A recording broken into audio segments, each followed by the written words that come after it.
Rushan Abbas is the founder of Campaign for Uyghurs and one of the world's foremost advocates for the ethnic Muslim minority. She says as many as 3 million Uyghurs are imprisoned in Chinese detention camps, and this includes some Australian citizens. I caught up with Rushan Abbas yesterday.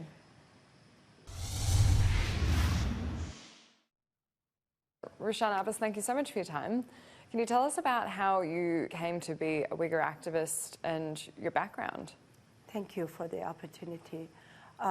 I always wanted to do something for my people, and when I realized that the Uyghurs are being treated as secondary citizens in our own homeland, and also being discriminated against the Uyghur people just because of our ethnic and the cultural background, I have been working as the activist.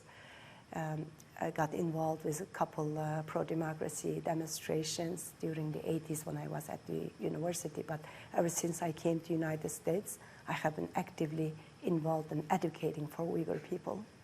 In the 80s, when you were an activist in university, was before a lot of these terror attacks that the Chinese government's used as an excuse to crack down on Xinjiang and the surrounding areas. Do you think it was bad already at that point?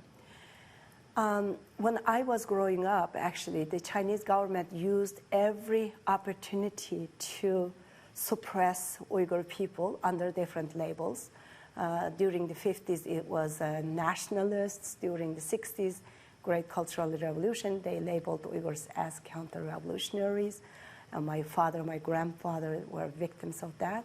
And then after that, they used the separatists as a label. Right after 9/11 tragedy, the Chinese government using war on terror effectively and using the religion as the pretext to crack down on the Uyghurs. So back when I was at the university back in the 80s, it was not like now. It was not about the religion. It was just any kind of rights that you demand. They don't like any kind of opposition voices. But I call it those are the golden years of China, because shortly after China opened up to the Western democratic countries with diplomatic relationships, for about 10 to 15 years, we had little bit of freedom and democracy to exercise. So what did it look like when the government started cracking down? What freedoms were they taking away from the Uyghur Chinese? Uyghurs, actually. The Uyghurs are completely different than Chinese. Ethnically and culturally, the Uyghurs are Turkic people. It's still part of China, though. Yeah, it's part of China, but calling the Chinese Muslims or Uyghur Chinese is a little bit misleading, because there are Han, there are Hui Muslims also. They are being called Chinese Muslims because they speak Chinese, they look like Chinese. But the Uyghurs, we like to be called just the Uyghurs. Okay. When they use the religion to crack down on the Uyghurs now, it's the entire population of the Uyghurs being targeted. After the Belt and Road Initiative that Xi Jinping put on had the Belt and Road Initiative, the plan that Xi Jinping had for the world, his signature plan, put our homeland in the epicenter of his plan, as Xinjiang, we call it East Turkestan, is gateway to Central Asia and the Africa and some part of the Europe. What they did was, at the beginning, they implemented punishment at the spot policy. So any Uyghur can get attacked or shoot to kill, or Uyghur homes can be raided in by any kind of armed forces without they are being obligated to respecting any kind of rules or laws. With that, the victims' families started to have some sort of protests or some sort of resistance, but any kind of resentments characterized as Islamic terrorism.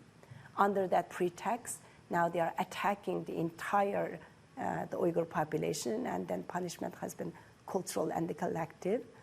3 million Uyghur people are in the concentration camps right now.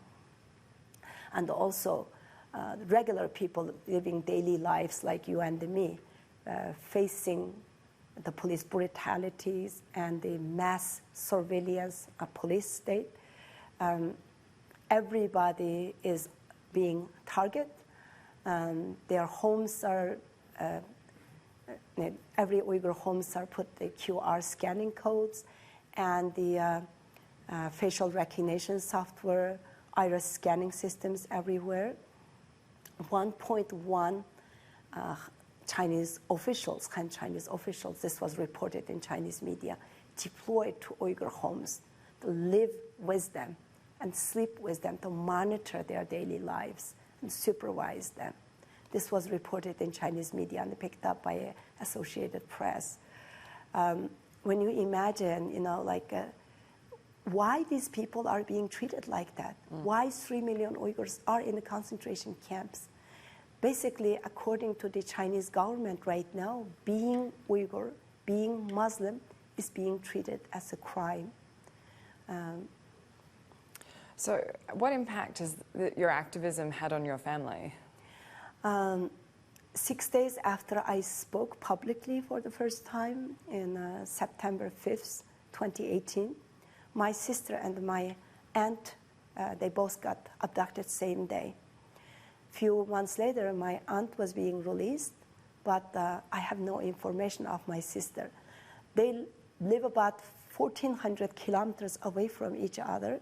My sister lived in Urumqi, and my aunt lived in Atush, a town nearby Kashgar.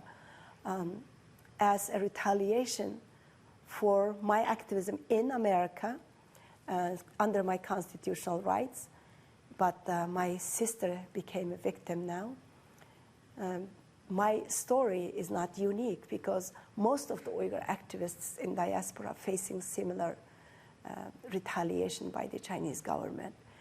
Basically, the Chinese government is threatening us with our family members and giving us the heartbreaking choice of either you stay quiet about this atrocity so the world community will not find out what's happening, or your loved ones, your family members will pay the consequences. So did you consider that when you were speaking out? Were you scared about the impact on your family, or did you just feel compelled that you needed to do it? No, I always worried for my family, especially my sister. She is one of the only family members I had left back home. So I worried for her, but she is a retired medical doctor, speaks fluent Chinese. She is very quiet, introversial person, and never spoke out about anything. So I thought, her being law-abiding citizen of China, she would be safe. And just to protect her, I tried to not to speak to her. I have not contacted her since summer of 2017 after the situation deteriorated there. Just to protect my sister, I did not have any kind of communications with her. Yet, still, I couldn't protect her. But if I am afraid of Chinese retaliation and another person do the same, who's going to speak up for this brutality? Because right now what's happening to our home, to our people in our homeland, it's crimes against humanity. And the China's war against the basic freedom of mankind.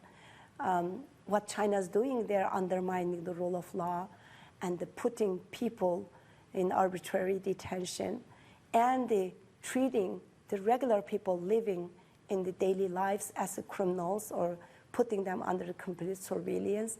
This is undermining the Western democracy. And basically China is making this as something normal.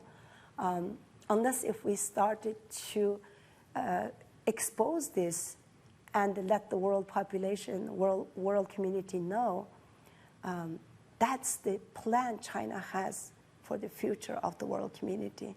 And I don't want to see that happen, I don't want this world that we are leaving behind for our kids and for our children and grandchildren is going to be the same as same as the Uyghurs are living today. I don't want that the world community's future is the Uyghurs today. Rushan Abbas, thank you so much for your time.